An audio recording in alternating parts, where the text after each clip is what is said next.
o lo que sucederá tal vez. En su sabiduría perfecta, por supuesto, Él predestina todas aquellas cosas que serán para nuestro beneficio y para su gloria. Y vamos a ver un poquito más de esto adelante. Pero ahorita lo que quiero decir es, hermanos, no nos afanemos.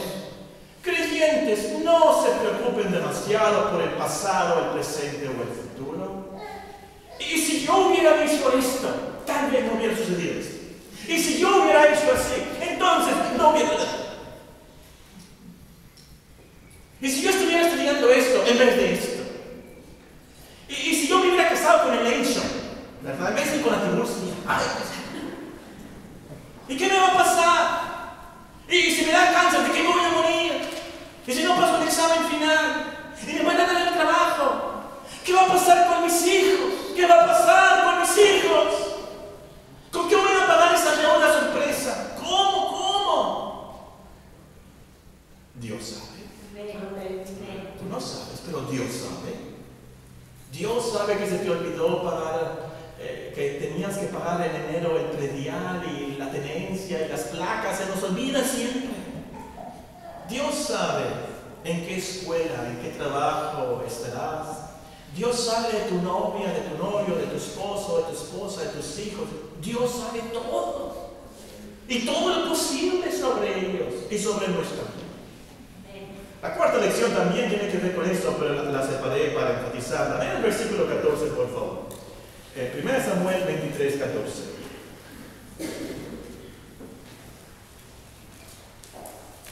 David se quedó en el desierto, en lugares fuertes, y habitaba en un monte en el desierto de Sif. Y la buscaba Saúl todos los días. Pero Dios no lo entregó en sus manos. Y la lección es, Dios es el que hace todas las cosas según el designio de su voluntad. Dios es el que hace todas las cosas según el designio de su voluntad. Si esas palabras se le hacen conocidas, como que la han leído en alguna parte, están registradas en Efesios capítulo 1 y el versículo 11. Se ha tomado este versículo. Dios hace todas las cosas según el designio de su voluntad. Saúl no pudo encontrar a David porque Dios no se lo permitió. No fue la voluntad de Dios. No pudo atraparlo, no pudo matarlo. Era su intención. Ahora, acuérdense quién era Saúl. Saúl era el rey. Es decir, tenía todo el ejército a su disposición.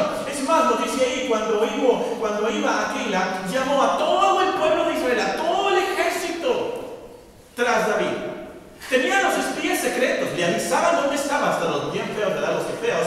Aquí está David, vení. Tenía mucho dinero, tenía todos los recursos, a él no le faltaba comida, a él no le faltaba agua, pero no pudo atrapar a David, porque Dios no se lo entregó en sus manos. Todas las cosas suceden por Dios, no por el diablo, no por nosotros, no por los hombres.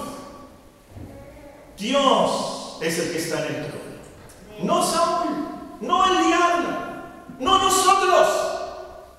Dios es el que está en el trono. Dios, como dijo Job, es el que da y el que quita. Amén. Dios es el que mueve, Dios el que deja caer. Todo sucede por Él y para Él. Amén. Y quiero aquí que piensen por unos momentos. ¿Por qué Dios no entregó a David?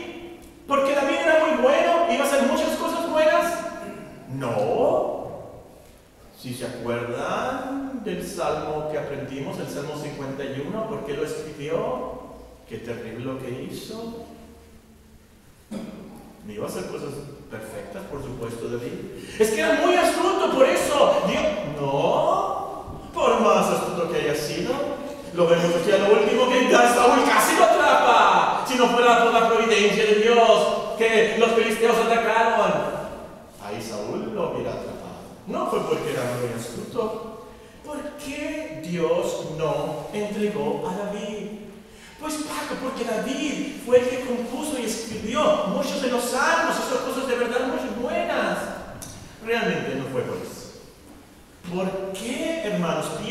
teólogos, ¿por qué Dios no entregó a David? ¿Por qué?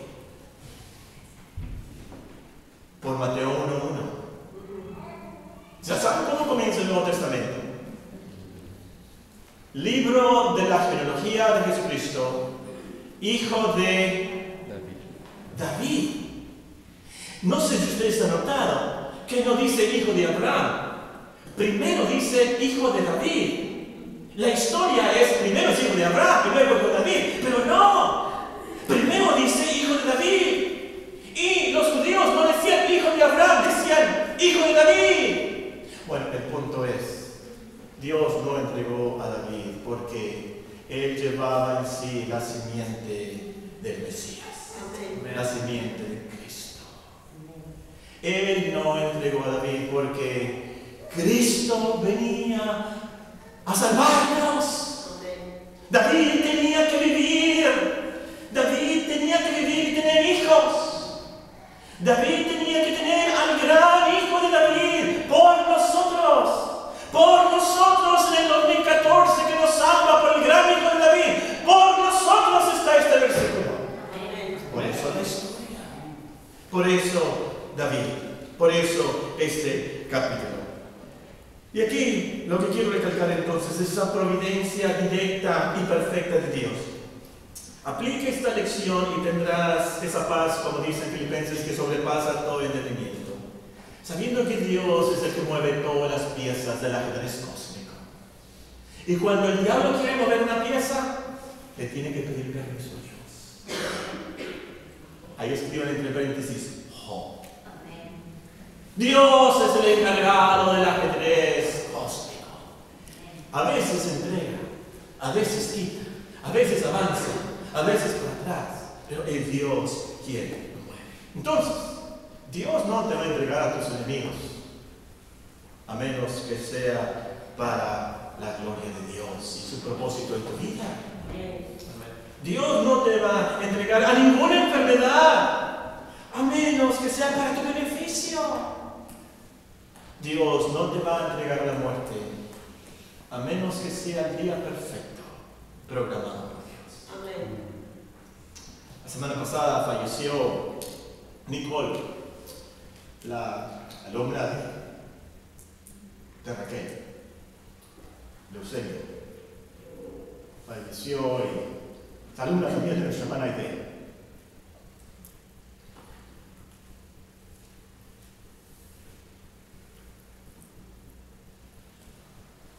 Yo creo que la voy a conocer en el cielo.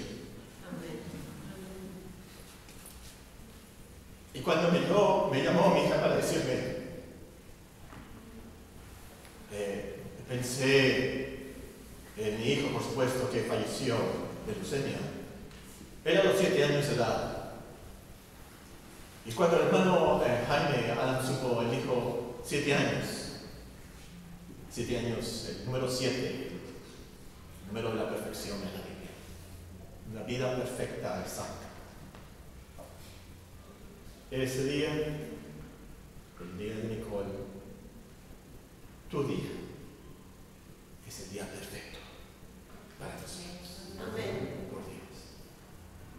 Dios está sobre la muerte.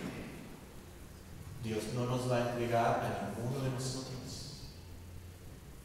En enfermedad o en accidente, lo que sea, Dios no nos va a entregar a ninguno de nosotros hasta que Él quiera hacer su voluntad en nuestras vidas y terminemos el ministerio que Él nos hará. Amén. Y como dice el hermano Rosco, les tengo que decir. Si han notado que dice eso el hermano Rosco, les tengo que decir. Bueno, les tengo que decir. Esa palabra entregó. Inmediatamente mis neuronas pensaron en otro entregó. Les voy a leer el versículo. El que no escatimó ni a su propio hijo, sino que lo entregó por todos nosotros. Amén. Y realmente esa fue la razón del texto ahí. Dios no entregó a David porque Él iba a entregar a su hijo. Dios no nos entrega al castigo y a la muerte eterna. porque Él ya entregó a su Hijo. Amén. Y ese es el Evangelio que debes de creer. Esta mañana, antes de salir de las puertas de esta iglesia, ¿por qué murió Cristo? ¿Por qué la cruz? ¿Por qué Dios lo entregó por nuestros pecados? Satisfacción completa y perfecta. Por eso Dios no nos entrega a nosotros al infierno. Cree estas buenas noticias y serás salvo. La última lección es muy práctica, la leemos en el versículo 16, 1 Samuel 16, 23, 16. Entonces se levantó Jonatán, hijo de Saúl, y vino David a Ores, y fortaleció su mano en Dios. Y fortaleció su mano en Dios. La lección es: el mejor amigo que puedes tener es el que fortalece tu mano en Dios. O como dice otra versión, el que te ayuda a encontrar fortaleza en Dios. Jonatán se arriesgó mucho en ir a ver a David a Ores. Sabía que su padre lo odiaba y lo quería matar. De hecho, como ya vimos, Saúl mismo quiso matar a su hijo Jonatán cuando éste quiso defender a David, como vimos en la historia ya. Pero de todas maneras, Jonatán se arriesgó y fue. Y qué bueno que fue. Fue la última vez que se vieron David y Jonatán, porque poco tiempo después Jonatán fallece en manos de los filisteos. Pero esta ocasión fue alegre, se volvieron a ver, yo me los imagino abrazándose, regocijándose, hicieron un pacto delante de Dios, nos dice ahí, renovaron su pacto. Yo me imagino, por supuesto, que Jonatán llegó muy triste, sabía que todo el ejército de su padre estaba tras David, con mucho miedo, mucho temor. David iba a ser asesinado por su padre, pensó, y sin duda alguna llegó muy cansado. Viaje de casa de Benjamín ahora es muchos kilómetros. No tenía avión, por supuesto, no tenía un jeep 4x4, ¿verdad? Con focos como los de Carlos, que podía ver el desierto. No, muy cansado llegó. Terrible el viaje, muy desanimado, con mucho miedo, por supuesto. Pero llegó y dice que David le ayudó, lo fortaleció. O como dice la Biblia, lo confortó y lo animó en Dios. Tal vez le recordó algunas promesas de Dios. Tal vez le leyó algunos de los salmos que él estaba escribiendo en ese tiempo para animarlo. Tal vez le contó cómo el Todopoderoso lo había salvado y ayudado en Keila, y lo había ayudado de otros enemigos y fieras, y el oso, el león, como leímos en la historia de Goliat. No sabemos qué le dijo, o qué le cantó también, cantó un salmo. Pero sabemos que nos dice que lo fortaleció, lo animó, lo confortó en Dios. Y la lección es clara. Tengamos amigos que nos puedan fortalecer en Dios. Esos son los verdaderos amigos. No son amigos los que te debilitan en cuanto a las cosas de Dios. No son amigos, son archienemigos los que te hacen dudar de Dios. No son amigos los que te enseñan a tomar y a fumar y a drogarte y a decir mentiras y a ser rebelde. Esos no son amigos, no son amigos los que te hacen indiferente a la eternidad. Esos son archienemigos. Y aquí quiero recalcar esta lección especialmente a los jóvenes. Pues es en la juventud cuando nos hacemos de amigos para toda la vida. Oren, escojan con mucha sabiduría a sus amigos. Es esa amistad que nos podemos ayudar en las cosas de Dios. Y tengan mucho cuidado con aquellas amigas que luego pueden ser novios o novias. Fíjense que esa amistad es para la eternidad. Fíjense que esa amistad debe ser para Dios. Dicen que esa amistad es para ayudarse el uno al otro, para fortalecerse en Dios. Esos son los verdaderos amigos. Y es lo que tú quieres para tu novia, tu novio, tu esposa, con el cual vas a vivir el resto de tu vida. alguien que te pueda fortalecer en Dios. Amén. Y niños, jóvenes, adultos, ancianos, todos nosotros tenemos amigos. Hay que aplicar esta lección también, por supuesto. Hay que compartir las promesas de Dios con nuestros amigos, ayudarles y compartirles el Evangelio, cómo Dios nos ha ayudado, animarlos, fortalecerlos en Dios también. No sé cuántos de ustedes estaban ahí cuando nuestro hermano Fernando Mendívil, no sé si se iba a casar con nuestra hermana Gladys y le pedimos que diera su testimonio de salvación, no sé cómo, qué pasó, pero nos dio su testimonio de su salvación de nuestro hermano Fernando Mendívil. Y realmente no me acuerdo de lo que dijo, más que una cosa se me grabó. Se me grabó que nos contó en su testimonio de su salvación que después de que se convirtió, él se dio cuenta que tenía un amigo antes que era cristiano, de mucho antes que era cristiano, y que le asombró y como que le reclamó, ¿verdad? ¿Por qué no me habías dicho? ¿Por qué nunca me dijiste?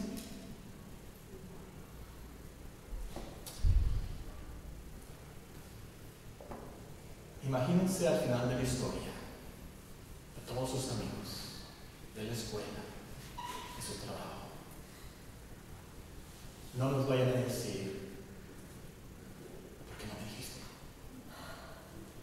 ¿Por qué no me invitaste a la iglesia? ¿Por qué no me diste un folleto? ¿Por qué no me dijiste? Verdaderos amigos son los que se ayudan. Y la mejor cosa que podemos hacer por nuestros amigos es compartirles el Evangelio, ayudarles, fortalecer su mano en el Señor. Amén. Termino leyéndole unos salmos, y a lo mejor son los salmos que Jonatán escuchó de David. El primero es el Salmo 54. Salmo 54, si tienen sus Biblias, pueden leerlo también, siguiendo con sus vistas. Salmo 54. En el subtítulo, pueden ustedes leer, el título se llama Plegaria pidiendo protección contra los enemigos.